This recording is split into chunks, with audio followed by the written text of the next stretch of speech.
Nos encontramos en vivo, como les había comentado al inicio del noticiero, con la ministra de Salud, Elizabeth Inostroza. Muchas gracias, ministra, por estar esta noche en 24 horas. Lamentablemente tenemos que dar la triste noticia que hoy fallecieron tres personas por el COVID-19.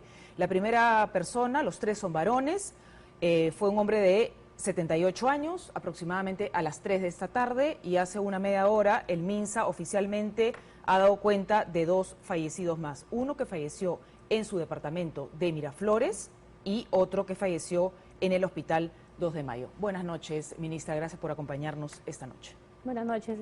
En primer lugar, quiero expresar a todos los ciudadanos y sobre todo a la familia de los tres compatriotas que hemos perdido nuestras condolencias por la sensible pérdida. Con mucho pesar, el Ministerio de Salud informó en horas de la tarde el primer fallecido a causa de infección COVID-2019. Y en horas de la tarde tuvimos que ir confirmando los siguientes casos. Uno de ellos, tal cual se informó en la conferencia de prensa en la mañana, habían 3 pacientes que ya estaban delicados en unidad de cuidados intensivos. Uno de ellos era el paciente que estaba en el Hospital de la Fuerza Aérea, que es, como ya les manifesté, era uno de los primeros casos de infección comunitaria. Es decir, un paciente que adquiere la infección sin haber estado él en España, Italia o un país europeo que se le llamaba. O China. Es decir, ha sido un contagio aquí, en el Perú. Así es. Entonces, al tomar, este paciente es uno de los primeros casos de infección comunitaria que debuta con un cuadro de disfunción respiratoria y el día 17 ingresa al Hospital de la Fuerza Aérea rápidamente. Evoluciona su cuadro, se agrava y entra a cuidados intensivos. Y ya estaba también, con el cual se anunció en la mañana en condición delicada. Tenemos las otras 2 personas que lamentablemente han fallecido, que son esta persona que falleció en Miraflores, que precisamente tenemos las imágenes ahí, cuando personal de la policía y de los infectólogos entran al departamento porque esta persona se encontraba sola y a través de un amigo médico que lo llama y no contesta, pues da aviso a la policía y las autoridades de salud para que ingresen a este departamento y lamentablemente lo encuentran ya muerto en su departamento. ¿Cuál es la situación de este paciente, ministra? Porque se ha denunciado que la línea del tiempo sería esta. El 13 de marzo llegó a Lima, procedente de España. El 15 de marzo va a hacerse la prueba del hisopado y él estaba muy mal y hoy ha fallecido. Es decir, se denuncia que se habrían demorado 4 días en entregarle el resultado. Muy bien, apenas tomamos conocimiento del caso, hicimos las averiguaciones y tal cual ya lo ha expresado el gerente del Hospital Rebagliati, ha manifestado que la atención se ha realizado el día 17. Ellos han evaluado al paciente el día 17. No el 15, no el 15, el 17. El 17. Y cuando llegó al hospital para hacerse la prueba del hisopado, llegó muy mal, es decir, con unas síntomas muy graves. Ese es un caso que lo ha manejado de salud, pero de acuerdo al informe que ha salido a presentar el gerente del Hospital Rebagliati, manifiesta que lo evaluó, le tomó la prueba por un cuadro de infección respiratoria y lo envió a su domicilio porque lo encontraron en condiciones estables. Eso es lo que ellos están refiriendo en el informe. En el informe de salud le refieren a usted que este paciente fue a hacerse la prueba del hisopado y que no se encontraba en una condición como para hospitalizarlo en ese momento. Eso es lo que ha salido a los medios también ellos a declarar. Entonces, en este interín, el paciente, la prueba llega en horas de la noche, o sea, del Hospital Rebagliati al INS llega aproximadamente a las 9 horas, porque el INS tiene un cuaderno de registro. Y el INS entrega el resultado. Eso ha sido el día 17 en la noche. 17 en la noche, entonces, perfecto. Todo el día 18 es el procesamiento y en la corrida de las 5 de la mañana ya tienen el resultado, que se cuelga a través de una página web. Pero el resultado entonces habría estado hoy día, ¿a qué hora? Porque 5 de la mañana. A las 5 de la mañana, pero alguien lo llama a esta persona. Hay una página web en la cual el INS tiene un portal, a través de lo cual acceden los diferentes establecimientos de salud. Sí. Entonces son detalles que hay que ir evaluando, pero lo más importante también entender que muchos de los cuadros que tienen infección respiratoria por COVID evolucionan de manera rápida.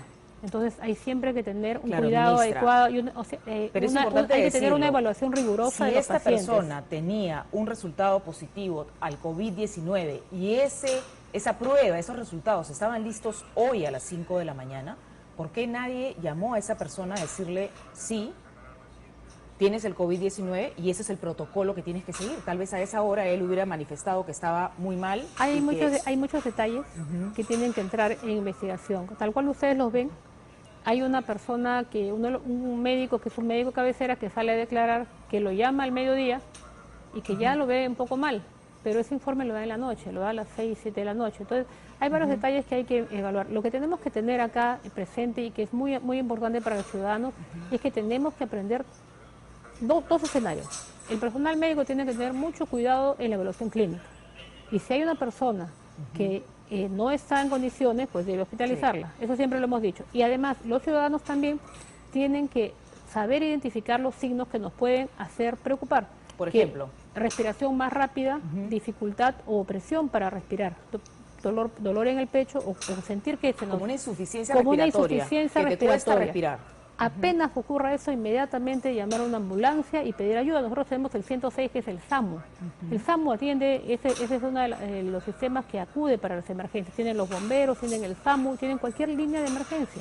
Y eso es importante saberlo, porque en esos casos no se debe esperar. Entonces, siempre venimos informando y también al otro lado, a los médicos, también la curiosidad en el examen y el criterio. Pero también tenemos que tomar en cuenta que en la actualidad, los pacientes con infección respiratoria, mientras no se demuestre lo contrario, se presume que tienen coronavirus. ¿Y cuál es la condición clínica del tercer caso, de este varón de 47 años, con antecedentes de viaje a España? Este es un paciente que había viajado a España y tenía como antecedente asma bronquial. Asma bronquial, entra al hospital 2 de mayo con un cuadro de un shock séptico y luego ¿Cuándo ingresa? El día 17. 17. Hace 2 días. Así es, al hospital 2 de mayo por un cuadro de shock séptico y después deriva en una falla multiorgánica, que es lo que ocurre cuando ya empieza a haber un descontrol de todos los órganos y fallece. ¿Cuántos pacientes tenemos en UCI en estos momentos, ministra? Tenemos 9 pacientes de un total de 23. ¿Y esos 9 pacientes en qué condiciones se encuentran? ¿Hay alguno que esté grave? Hoy día en la mañana anunciamos que había 3 críticos. 3 críticos. De acuerdo, 2 han fallecido y tenemos un paciente adicional que está bastante delicado y que se están haciendo todos los esfuerzos. Esta crisis, ministra, desnuda el precario sistema de salud con el que contamos aquí en nuestro país. ¿Qué estamos haciendo, qué están haciendo ustedes como gobierno en cuanto a más unidades de UCI, más respiradores en estos días? Lo más importante entender ahorita... ¿Qué se va a comprar? O sea, se van a comprar para estar mejor equipados. Más tranquilos. Ahorita tenemos un hospital exclusivamente para COVID, lo cual es una fortaleza. Que es el de 200 camas y 50 UCIs con ventilación mecánica. Aparte de todo el contingente que cada hospital ha ido implementando. Como ustedes han visto, el hospital 2 de mayo tiene un área de cuidados intensivos exclusivamente para COVID, con 4 camas. Pero no es la UCI convencional, sino es un área especial, y ahí están yendo los pacientes COVID. Igual, los hospitales, cada uno ha ido implementando en la medida de sus posibilidades. Es importante entender que el COVID no estaba previsto para ningún país del mundo. ¿Cuántos respiradores tenemos en el Perú, en el sector privado y público en total? En el Perú llegamos a 200, entre todos. Privado y público. Para COVID pasamos los 300 respiradores. 300 respiradores. ¿Y cuántos se van a comprar? MINSA va a comprar 150 respiradores. El 10 de marzo, ministra, en una reunión Salud también va a comprar respiradores y vamos a hacer entre todos, pues, en este caso, como país, se enfrenta a la contingencia. Y eso es muy importante que lo tengan en cuenta los ciudadanos. Estamos ante una emergencia sanitaria y en una emergencia sanitaria, en caso que un paciente lo necesite, no hay salud, MINSA, privados o sanidades. Todos tenemos que colaborar y nos estamos ayudando de esa manera. También hay un comité de expertos también que maneja y protocoliza la atención de los pacientes. Y eso se lo digo a los ciudadanos, ¿por qué? Porque la infección por COVID 2019 es nueva en el mundo. ¿Quién tiene más experiencia? Los chinos en Wuhan. Estamos en coordinación permanente para trabajar los protocolos. A través de OMS también viendo todos los tratamientos que se vienen haciendo para trabajar de manera estándar. Esa es la razón de tener en un solo hospital todos los pacientes COVID con la gente más capacitada y para poder manejar bajo un mismo estándar a todos los pacientes. ¿Cuántas pruebas tenemos? 6.000 al día de hoy. ¿Se van a adquirir más? Se van a adquirir y se tienen que adquirir más porque estamos empezando recién. ¿Ya se descentralizaron esas pruebas? Las pruebas están descentralizadas, ya tenemos en Tumbes, tenemos en Piura, en La Libertad, tenemos en Chiclayo, tenemos en Jaén. El día de hoy iban a instalarlo en Cusco. Falta Arequipa, que están haciendo una coordinación con la Universidad Católica, porque es un tema de tecnología, pero van a tener también, y también en Ucayali. Ucayali entre mañana y el día, entre viernes y sábado. ¿Y por qué? Porque recuerden que se cerraron las fronteras y ahora estamos utilizando el puente aéreo para llegar a ellos. Ahora, el gobierno ya ha previsto, tal cual lo anunció el presidente Vizcarra en la conferencia de prensa de la mañana, que el Perú va a adquirir 1.600.000 pruebas, de las cuales 1.400.000 son pruebas rápidas y las 200.000 adicionales son pruebas de biología molecular, es decir, PCR, lo que venimos haciendo. Esas 1.600.000 pruebas se van a hacer a los pacientes que presenten síntomas respiratorios. Tenemos que entender que nos encontramos terminando el verano. Vamos a empezar recién la temporada más complicada. Correcto. Y también una tranquilidad para los ciudadanos. Nosotros tenemos, el Ministerio de Salud tiene el Centro Nacional de Control de Enfermedades.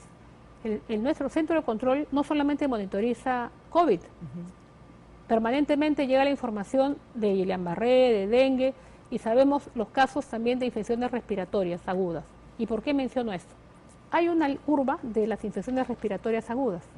Entonces nosotros mantenemos un estándar, ya sabemos cuántos casos de infección respiratoria aguda reportan todos los establecimientos. Entonces hay un valor. Recordemos que la infección por COVID debuta como infección respiratoria aguda, es decir, ahorita no se está disparando nuestra curva de infección respiratoria. Por eso sabemos que debe haber un pequeño número de casos positivos asintomáticos, pero estimándolo porcentualmente no es significativo, toda vez que nuestra curva de infecciones respiratorias no se está disparando. Y eso es importante para dar tranquilidad también. Estamos tocando también las medidas en este momento. Es ahora cuando nos tenemos que quedar en casa. Lo más importante es entender que científicamente lo que ha demostrado detener la pandemia por COVID es el aislamiento social. Eso es lo que ha dado, porque no existe vacuna hasta el momento, y si sale, va a salir pues para poder usarse de repente en muchos meses. Y todos los días se está haciendo más o menos la misma cantidad de pruebas, porque en redes también denunciaban que en las últimas 24 horas se habían hecho menos pruebas, entonces por eso es que habían menos positivos. Es importante también tomar la información de fuentes fidedignas, de fuentes oficiales.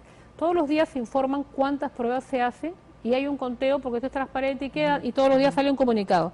Al día de hoy, en la mañana se informó que se habían hecho 3.841 pruebas, muy diferente que el día anterior fueron 3.045. Entonces, si hacemos una resta simple, son más de 800 pruebas que se han hecho. Un poco diferente la información que se está dando, ¿de acuerdo? Y de estas, 234 son positivas, es decir, 6% de las pruebas procesadas hasta el momento son positivas. Y eso también es importante entenderlo. Mire, si todos los sintomáticos respiratorios que se han ido tomando muestra, tamizando o evaluando, solamente 6% son positivas con una prueba de alta sensibilidad y especificidad, como es la prueba que se viene haciendo, que es de biología molecular, es PCR. Quiero hacer una comparación, ministra, porque nosotros como país hemos tomado medidas más drásticas en cuanto al aislamiento. Por ejemplo, si comparamos con España, desde que se dio el primer positivo aquí en Perú y en España, ¿cómo vamos? ¿Cómo va nuestra curva? ¿Cuál es la diferencia y por qué evolucionó de una manera en España, en Italia, por qué en otros países se contuvo, por qué en Rusia se comportó? Por las medidas que se tomaron en la manera oportuna y drásticas. Por ejemplo, nosotros tuvimos nuestros primeros casos de infección comunitaria jueves o viernes, y apenas empiezan los casos de infección comunitaria, es decir, que empiezan a aparecer casos ya dispersos, que no guardan relación con el contacto de viaje al exterior o de una persona con infección, el gobierno decide una medida de cerrar fronteras. Claro, con lo que dice que aplanar la curva, ¿no? Que esa curva no siga creciendo, son las medidas importantes que hemos tomado como país. Para que la curva no siga creciendo de manera exponencial. Recuerden que estamos en un crecimiento aritmético todavía. Entonces, un crecimiento aritmético que nos permite, con 23 hospitalizados que tengo a la hora, no puedo controlarlo. Tenemos ventiladores, tenemos hospitales y se puede hacer. Pero imagínense que empezaran a aumentar 500 casos. que aumentaran mañana otros 500 casos. ¿Por qué? Porque no tomamos nosotros con responsabilidad. Es nuestro compromiso. Y por eso es que quiero hacer un llamado a todos los ciudadanos, que estas 3 muertes que hoy día lamentamos, porque son nuestros conciudadanos, y créanme que hacemos todos los esfuerzos, y se trabaja como país para defender la salud y la vida de las personas. Vamos a salir adelante, vamos a salir adelante, claro. Pero tenemos que entender que ahora es el momento de unirnos para evitar que haya más casos y más muertes. Hay que hacer la tarea hoy, hay que hacer la tarea hoy. Gracias, ministra. Y eso es el compromiso, por favor, supuesto, de todos, de cumplir con el aislamiento domiciliario y respetar esa cuarentena. Gracias, ministra. No, gracias a ustedes por acompañarnos esta noche en 24 horas.